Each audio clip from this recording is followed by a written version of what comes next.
July's theme is Perfectly Imperfect, and as we continue our journey through a grand rising this month, we bring our focus to our beliefs about perfection. Actually, we are bringing our attention to imperfection. The goal of practice is not perfection, but to recognize the beauty and possibilities available to us in imperfection. That is where we begin to create an expansive experience of life.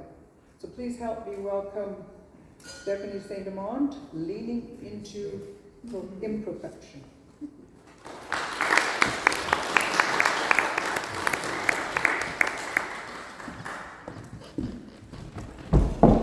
Oops. Oh. What an intro, right? That was just a joke. I got mine. Because isn't that what we're afraid to do? We're afraid to look imperfect, right?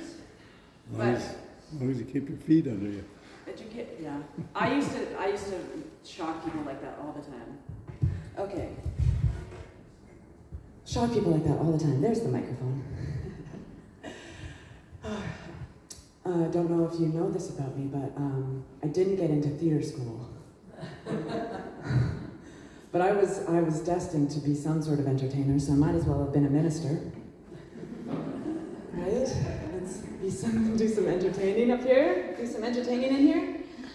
So today we are leaning into imperfection, and I love that the Centers for Spiritual Living has these themes that come. They do this annual theme, right? And today, this month, we're talking about imperfection. And so, 365 days a year, I'm talking to everything I talk about is how perfect we are. And now one day I'm going to talk about being imperfect. We're going to lean into being imperfect, because there is no such thing as imperfection. I'm so glad I get to do a talk about imperfection, because it's an illusion. Anything that we have within us that we feel is an imperfection is something we have implanted in our own mind or allowed someone else to implant in our own minds. Because when we were born with the breath of the divine and the holy thing pressed itself into us, we were perfect. We were perfect. And nothing has changed from that moment to this moment. We are now perfect. So what we see as imperfection is actually where we want to grow. Where we want to grow. So leaning into perfection, the affirmation is, I embrace imperfection and discover profound possibilities. But everything is perfect because everything is God. Everything. So why would I embrace imperfection instead of shifting my perspective to know that I'm already perfect, exactly as I am? My wrinkles, my lovely little white hairs that are coming in, right? My scars. Those are all perfection manifested into this form. And every single one of us has these opportunities to grow. Every single one of us has these opportunities to bring our acknowledgement and our awareness to the things we think are imperfect and shift our minds. Because what was last week's talk was practice makes imperfection, right?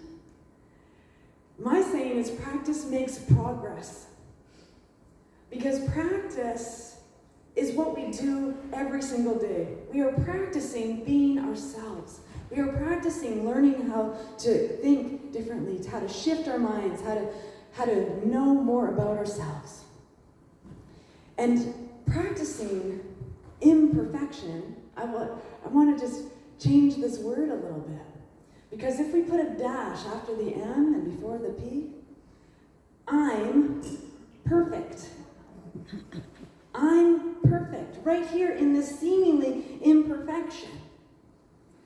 And so acknowledging some sort of imperfection, knowing that the divine is infallible, God doesn't make mistakes. You are exactly who you're supposed to be, where you're exactly supposed to be, and any acknowledgement of those flaws in our awareness is really an acknowledgement that we are separate from that thing that has created the universe. That we could possibly know better than a divine mind and holy blueprint to be better at planning something.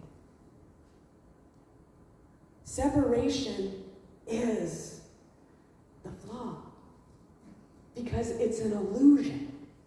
The moment we begin to judge something in our own minds is the moment we create a separation between that thing or that person and ourselves. And when we create that separation, we are disconnecting from the divine. And that's a heavy weight.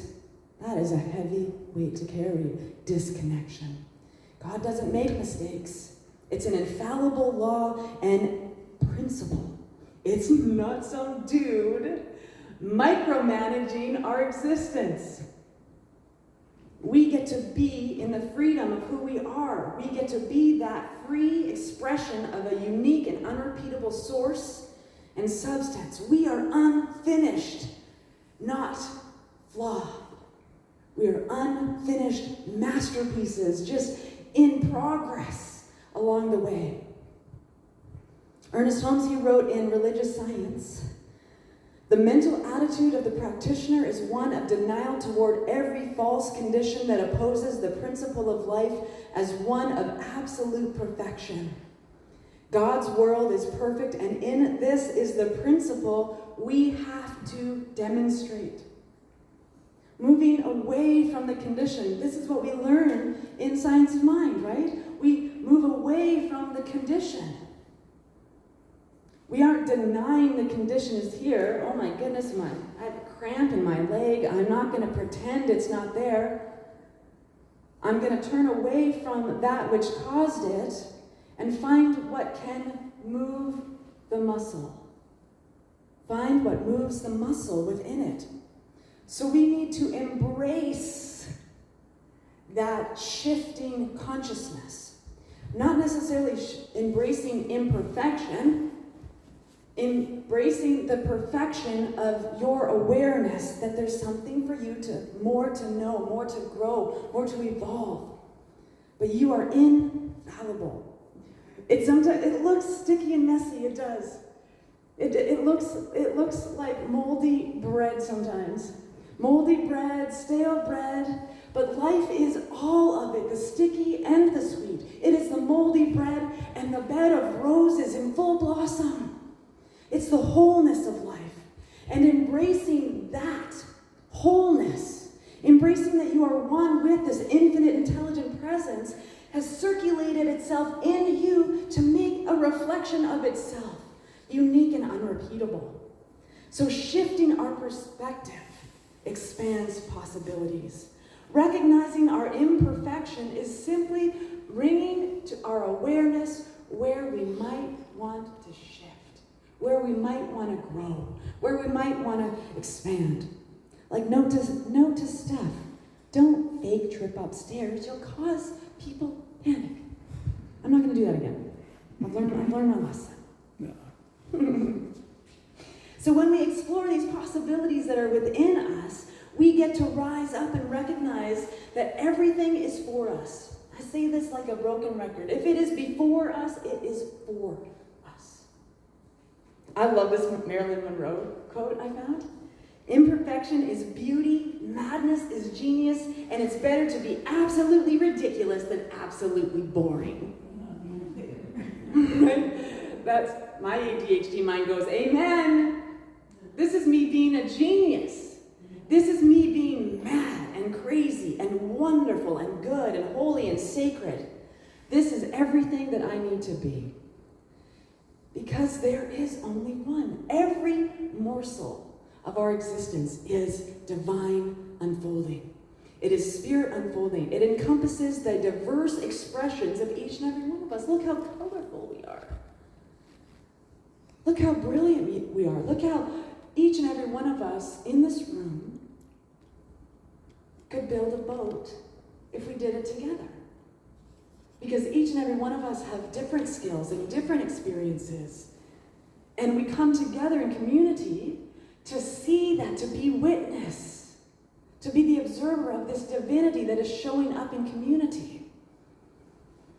All is divine, including all of these things about ourselves we think are flaws.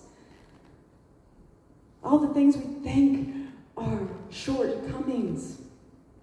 But when we embrace these things within ourselves and recognize them as divinity, that we are divine, we are encompassing the entire spectrum of the whole. And so we don't have to be the same. We don't have to have uniformity. That's not what oneness and wholeness means. It means that we get to embrace who we are and show up as a thread in the tapestry of life, one thread. In the whole tapestry of existence, every single thread is important. Every single thing you think is a flaw is important. It is valuable. It is expressive. And so, as we embrace this, we recognize our uniqueness. We recognize how important it is to see that in other people. Because when we see the divine in each other, we are expanding wholeness. We are evolving into the recognition and even a deep appreciation for the interconnectedness of us. When we can connect heart to heart, one mind to mind. When we can see each other for who we are, flaws and all. I'm going to keep quoting, putting quotation marks, because there are no flaws in you. Right? There's the sign outside right now says there's nothing to fix inside of you because there's nothing broken inside of you. Oh, Steph, it's so messy out there. It's so messy out there. I know, beloved. I know sometimes things look hard and things look messy and things look sticky and you step in things and you fall down. And look at the power within you to rise up, to dust yourself off. We do this every single day. How much can we embody of this perfection? That's embracing the divine. How much of your own imperfection can you embrace? Can you love? How much of yourself? All those things you shouldn't have said, all those things, like, I'm just speaking for myself. All the things I shouldn't have said. All the things I should have said and didn't. All the times I misspoke. All the times I misunderstood. We can carry those with us as far as we want to. And as Charles Fillmore said, Raymond Charles Barker, he said, I reserve the right to change my mind because our mind is the only thing that we can change. We can't change all the flaws we see in other people because the moment we recognize a flaw in someone else, where is the true flaw? It's in our thinking. So the only mind I get to change is my own. The only thoughts I get to change are mine. And we've heard it in the music today, right? Love is always the answer. Eugene Kennedy, he was talking about a Greek myth, but it wasn't put where he didn't cite which Greek myth he was talking about. He said, there would be no need for love if perfection were possible. Love arises from our imperfection, from our being different and always in need of the forgiveness, encouragement, and that missing half of ourselves that we are searching for in order to complete ourselves. Are we doing that? Are we always searching for the other half of ourselves? Because when we know who we are, we know that there's nothing missing. And if there's something missing in our life, what do we get to do about it? We get to first discover what we are missing. And then we get to seek it within ourselves. Because the only way we're going to find more love, beloveds, is to be more loving. It's ours to do. I love this. There would be no need for love if perfection were possible. Because in the divine and holy source and substance, like when I don't have this flesh bucket anymore, and I'm just light, I'm just consciousness, I'm just wherever I am that's outside of this, there is no need for love. God is love. It's not looking for love. And so if we are looking for love, we are finding that we are missing something. And the only place to find that love is within. The only way love shows up on behalf of Spirit is through us. So we have to understand that. Love arises in the power within us to forgive. Love arises in the power of us to move forward. Love arises in those places we think are flaws because someone else is recognizing us as the divine. Someone else is recognizing us and seeing us as our true nature.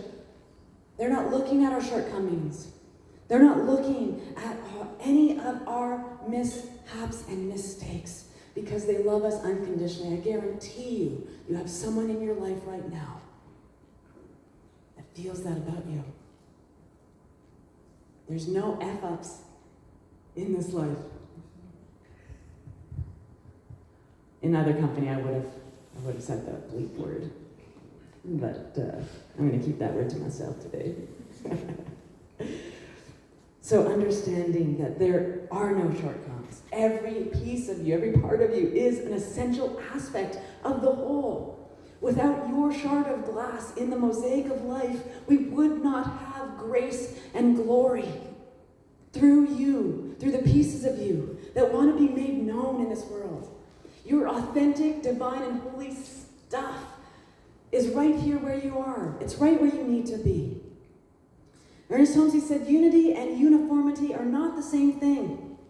No two blades of grass are alike. What does it mean spiritually, he says? It means that incarnated within each of us is not only a divine spark, not only an incarnation of the living spirit of the cosmos, but a unique presentation of the cosmic whole. If we can judge the unknown by the known, we are presentations of the whole wherever we are. We do not need to uniform or conform when other people are shaking big sticks at us. We don't want you in that rainbow jacket. We want you in gray.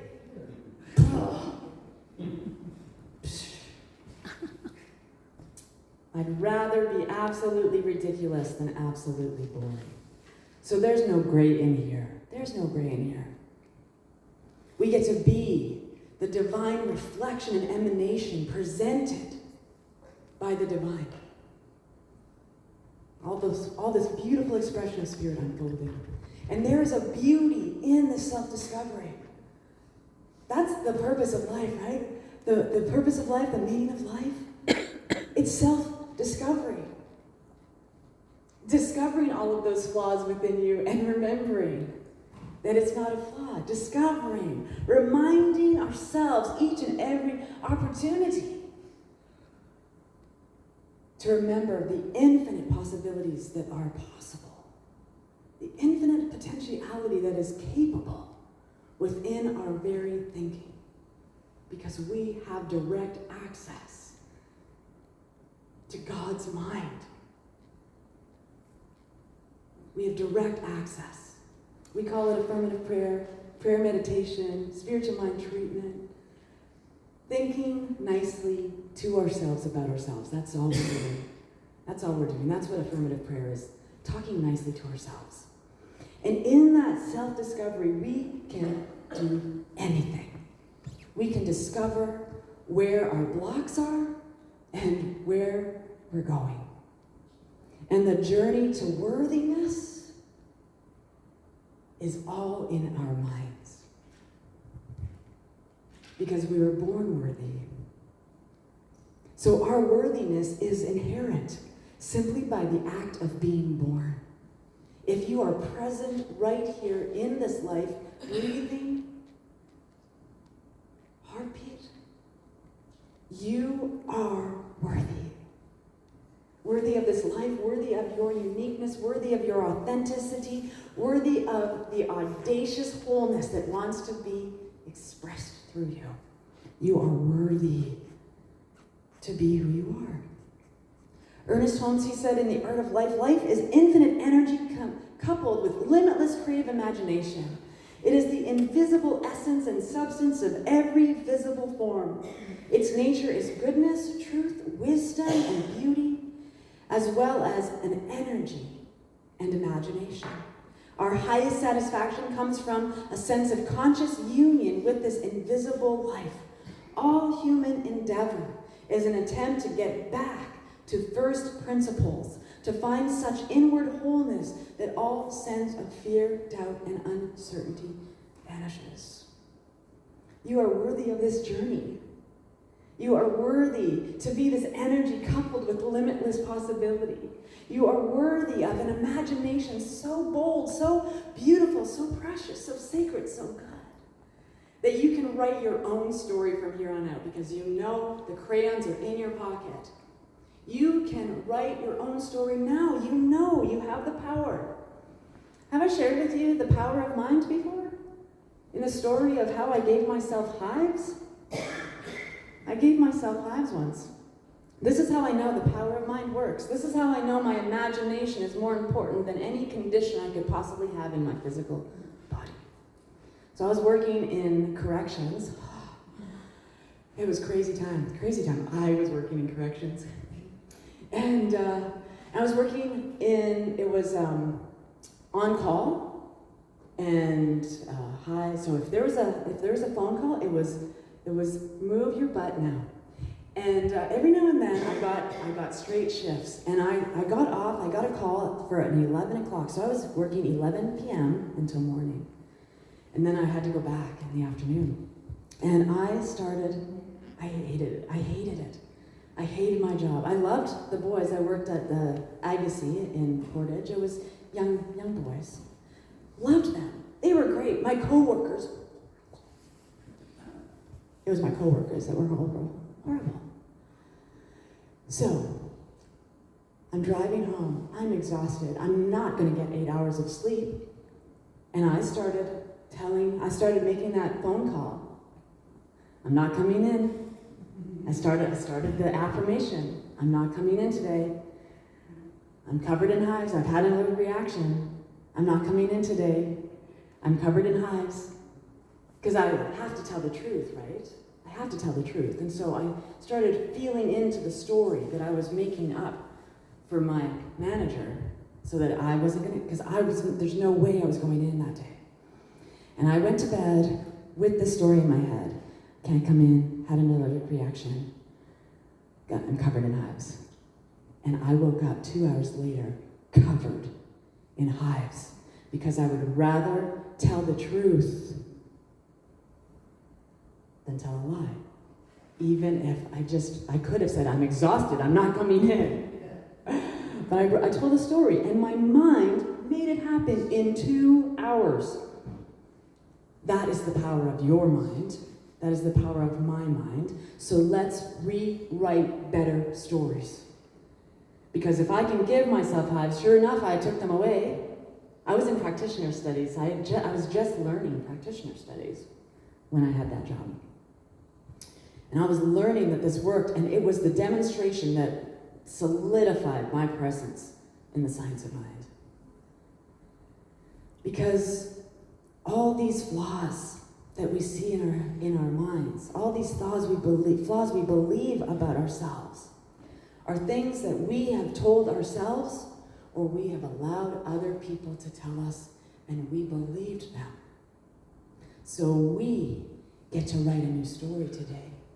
We get to write a story right now, leaning in to the perfection that we are, leaning into the divine that is guiding us, leading us, moving us, molding us, leaning into that thought we have and catching ourselves before the story that we don't want unfolds. We can catch ourselves and write a new one. We are that powerful. Ernest Holmes, he said in Living Without Fear, it is our proper use of potentialities of the mind that rests our power to release ourselves from fear and discover a new freedom for expressing and experiencing that greater joy of living which is rightfully ours. This beautiful life that we are alive for, that we are born to live, to breathe, and have our being in, it is rightfully ours because we are here. And our magnificent mind is so powerful. Let's go out into this world and find out how powerful it is. Are you ready to do that with me? Go out into the world and show the world how powerful our minds are. And so your homework this week, if you want to do some homework, here are some pondering thoughts for you. These are some questions. Oh, Haina Khan, she said imperfection is the new perfection. Like 48 is the new 20. So here's your homework. How might embracing imperfection change your experience of yourself? How might your life look different if you embrace your flaws instead of point them out every time you look in the mirror? What is one thing about yourself that you see as a flaw that you know others actually admire about you? And last one, what is one way you can intentionally choose to embrace an imperfection in yourself and see it as divinely perfect? There's your homework for this week. I know it's going to be an awesome week. Thanks so much for listening. I love you.